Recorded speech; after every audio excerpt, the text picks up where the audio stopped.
1999లో నేను రాజకీయాల్లో అడుగుపెట్టాను.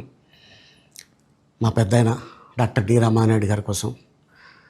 ఎందుకంటే నేను చైల్డ్ ఆర్టిస్ట్ తర్వాత నేను మళ్ళీ ఒక వయసు వచ్చిన తర్వాత నాకు అద్భుతమైన అవకాశం ఇచ్చి ప్రేమ ఖైదీ అనే సినిమాతోటి మళ్ళీ నా కెరీర్ స్టార్ట్ అయింది చైల్డ్ ఆర్టిస్ట్ తర్వాత.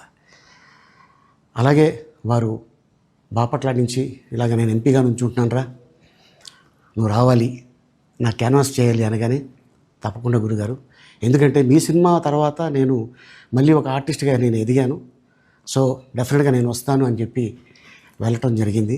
అప్పుడు టీడీపీ హయాంలో దాదాపు ఒకే పార్టీలో 20 సంవత్సరాలు నేను ఉన్నాను. తర్వాత మళ్ళీ ఇటు రావడం జరిగింది. నాకు అన్నం పెట్టింది ఫస్ట్ నా తెలుగు ఇండస్ట్రీ, నా తెలుగు ప్రజలు, ప్రేక్షక దేవుళ్ళు, నా నిర్మాతలు, నా డైరెక్టర్సు, నా హీరోలు.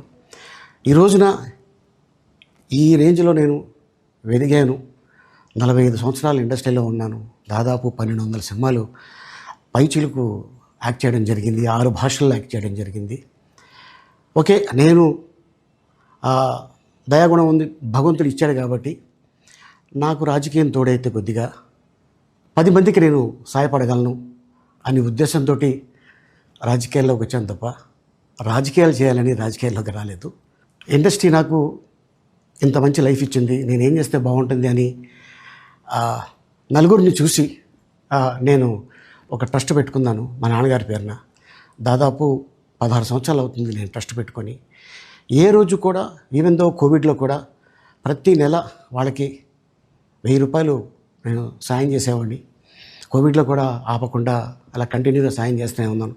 చాలామందిని నా కుటుంబంలో అవ్వచ్చు, బయట వాళ్ళు అవ్వచ్చు, చుట్టాల్లో అవ్వచ్చు, చాలామందికి చదివించాను నేను.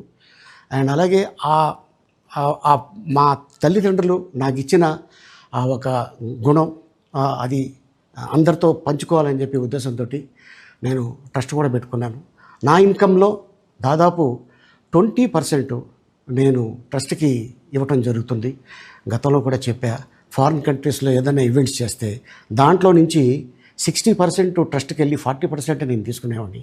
సో ఇట్లాగా చాలా సేవలు చేసి ఉన్నాను కాబట్టి ఈ మాట కూడా నేను మీకు చెప్పుకుంటున్నాను.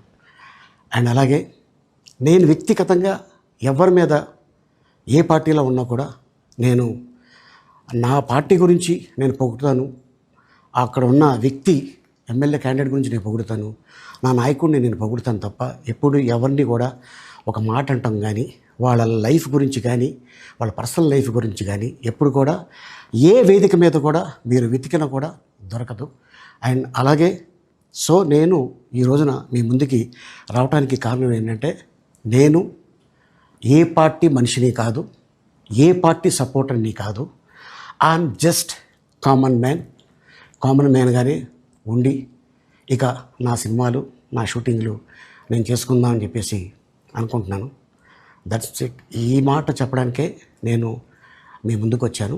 సో నేను ప్రతి 5 సంవత్సరాలకు ఒకసారి ఎలక్షన్లో మీరు వెళ్ళి ఎలా ఓటు వేస్తారో నేను కూడా ఒక కామన్ మ్యాన్గా వెళ్ళి ఓటు వేసేస్తాను.